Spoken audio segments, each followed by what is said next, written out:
Hi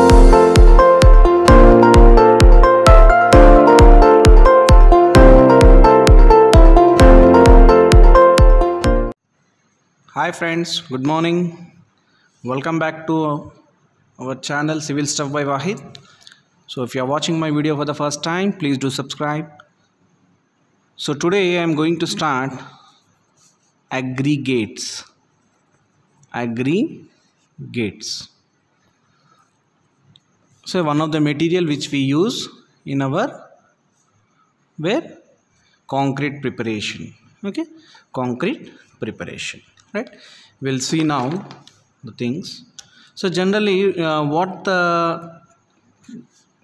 different forms we mix in concrete is means one is fine aggregate and next one is what, coarse aggregate. Okay, how much percentage will be adding? About 75% of volume of concrete will be occupied by these aggregates only. Okay, and the code should be referred is IS 383. Okay, IS 383. Okay, and most of the aggregates will pass through 4.75 mm ISC, 7.75 mm ISC. So, and retained on 75 microns. Those are nothing but called as what? Fine aggregates. And passing through 4.75 and retained on 75 microns is nothing but called as what? Fine aggregate. Whereas retained on 4.75 mm and passing through 80 mm size sieve, we can consider this as a coarse aggregate. Okay. Now, what is the best example for fine aggregate is this, for this size is sand. Okay. Less than 75 microns to 2 microns we call it as what? Silt. Less than 2 microns we call it as a clay. Okay. Now here sand. What is the main function of sand? It is to reduce the shrinkage of what? Mortar or concrete. Mortar means what? Concrete means what? Okay, this is only cement and fine aggregate. What about this one? Cement plus fine aggregate plus coarse aggregate. Okay, right.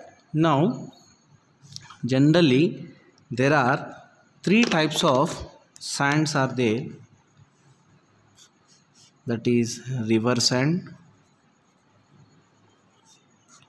pit sand and sea sand. Okay, these are the three types of sands. Okay, if I take this river sand, this is small in size, very small in size, which is best suitable for plastering. Okay, coming to the pit sand, it is somewhat having sharp angular grains.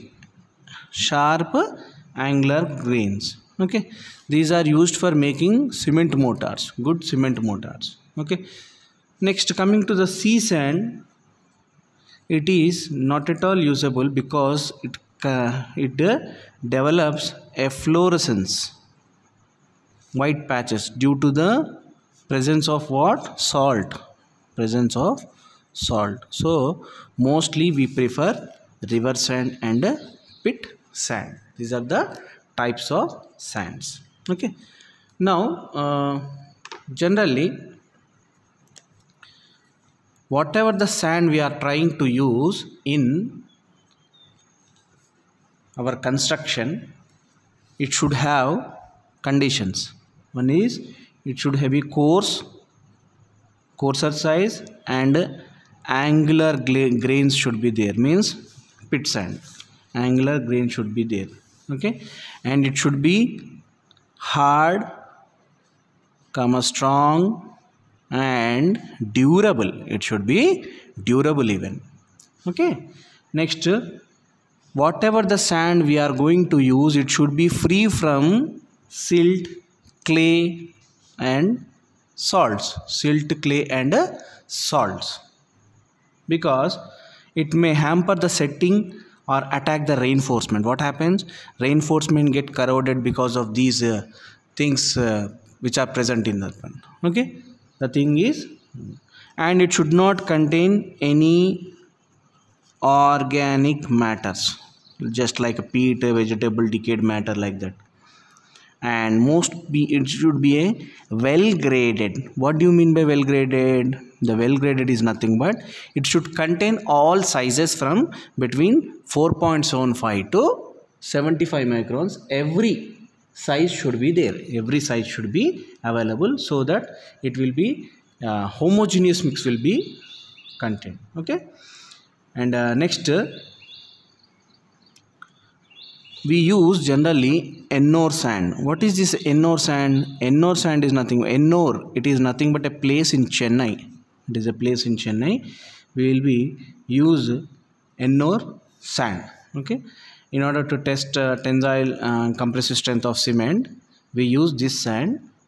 Okay, and standard sand, this is called as what? Standard sand. Okay.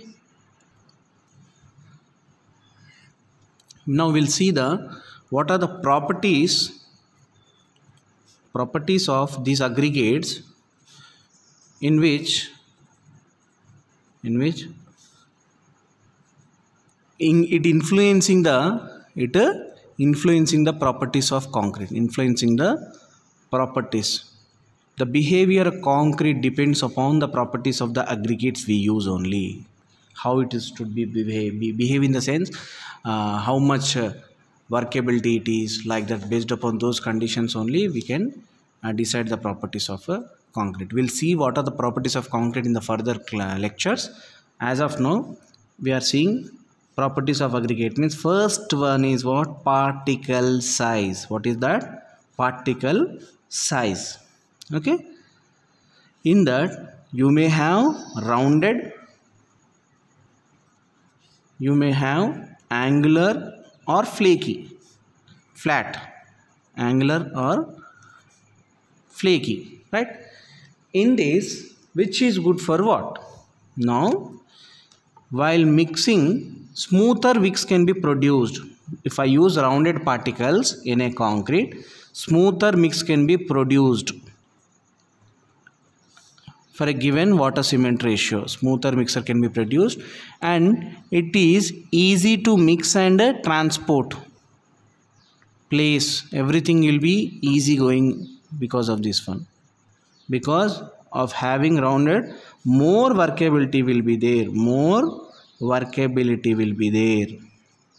Coming to the angular or flaky, what happens? Because of this angularity in nature, what happens? The workability will be reduced. Therefore, water cement ratio may be increased. Okay, and more cement is required to achieve a specified strength of concrete mix. To achieve the specified means M20, M30, like that, specified strength of concrete mix. In order to this one, you will be requiring more cement in case of angular and flaky conditions. Because of reduction in workability may occur. Reduction in what? Workability. Right? What is this workability? We'll see in further properties of concrete, because it is a property of concrete, freshly mixed concrete. Next, coming to strength of aggregates. Strength of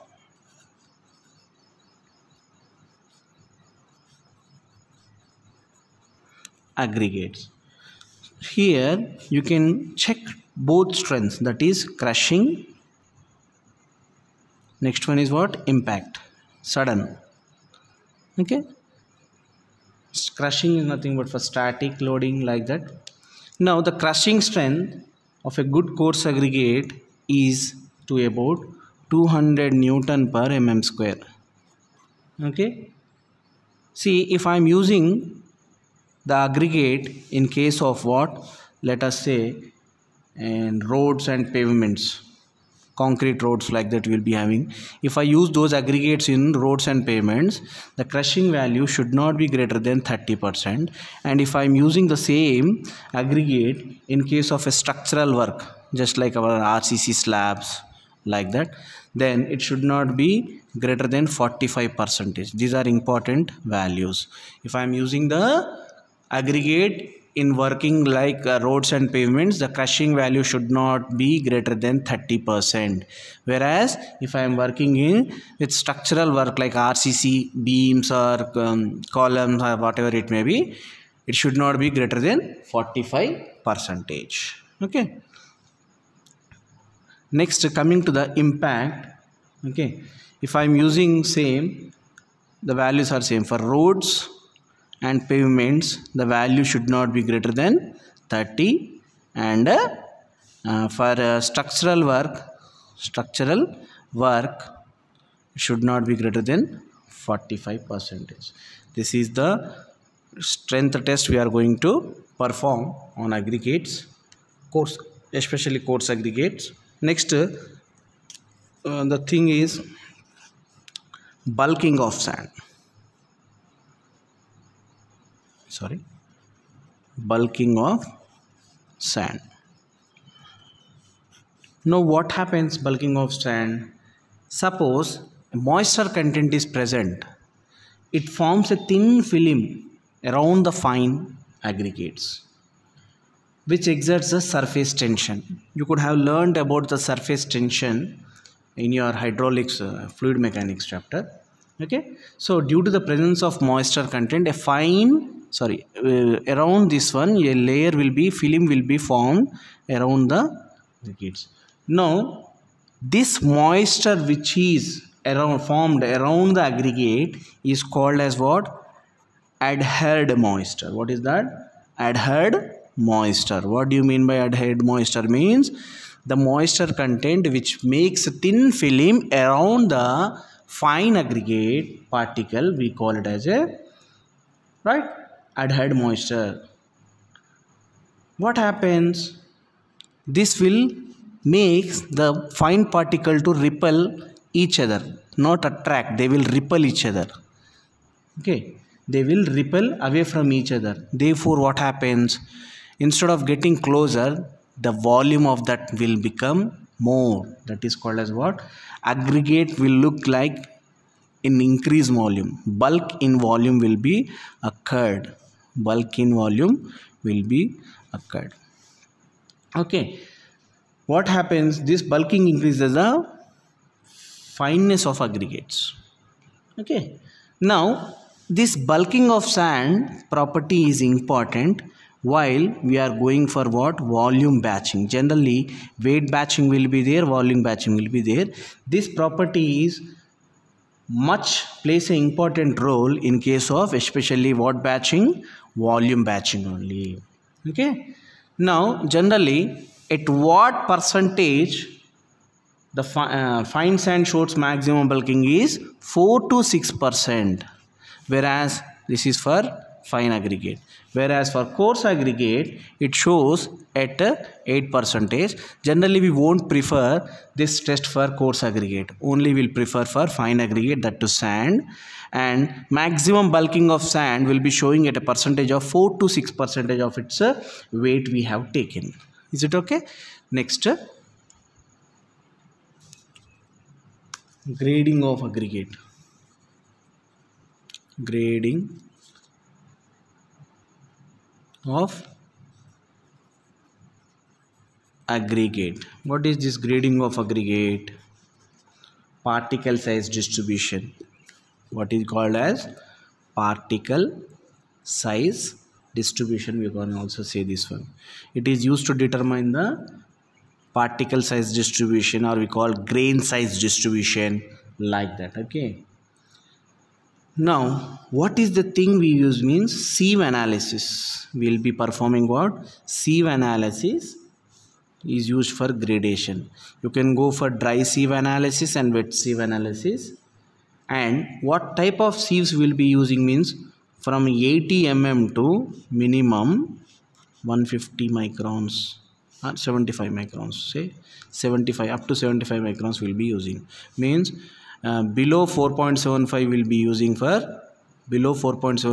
using for what? Fine aggregate, and 80 mm to 4.75 mm we will use for coarse aggregate, in order to know the distribution whether they are well graded or uniformly graded, or whether they are what? Gap graded. Uniformly graded is also called as what? Poorly graded. We call this as what? Poorly graded. Now, when we can call this as a well graded means if the particles, if the amount of sample taken is having all the sizes within the limit, say 4.75 to 75 microns, then in such case will be called as a well graded. Okay, means all sizes should be there in between 4.75 mm to 75 microns. Then uniformly graded means in only one size will be there, either it may be a 2.36 or 1.18. completely the sample what we have taken will be having only one sample, then we call it as a poorly graded or uniformly graded. Now, what do you mean by gap graded? Gap graded is nothing but generally one complete size will be missing. Just like I will draw a figure, try to draw the chart. See, this is well graded, this is uniformly graded, and gap graded is like this. This indicates what? Gap graded. This indicates well graded. Whereas this indicates what? Only single and poorly graded. When you can obtain these graphs means when you draw a graph in a semi-logarithmic graph. Okay, like that we are going to, and we are not interested in that much in that one. Now we'll see further in geotech classes. Next, coming to fineness modulus. Okay, fineness modulus means from this sieve analysis only we can obtain this fineness modulus. Okay, we can give it is an index. It is a number, no units. It is a index of grading an aggregate. Index of grading an aggregate. We call this as what? Index. Okay. Now, what is this fineness modulus means? It is the ratio of percentage of weight retained, material retained on each sieve by 100. Now, for coarse aggregate, the value index is 7, whereas for fine aggregate, it is classified as, see, there are n numbers, from 2.2 to 2.6.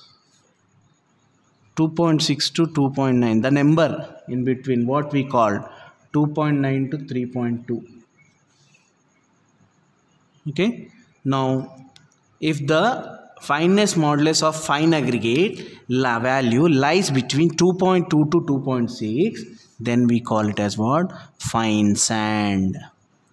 And if it is in between 2.6 to 2.9, we call it as what? Medium sand. Medium sand. Whereas if it is in between 2.9 to 3.2, we call it as a coarse sand. Up to this, okay. Suppose if a value, fineness modulus of fine aggregate exceeds 3.2, it should not be used for construction. It should not be used for construction. Okay, right? These are the some of the tests we will be performing, and we will be performing what specific gravity and everything we'll do in further classes. Thank you for watching. Please do subscribe.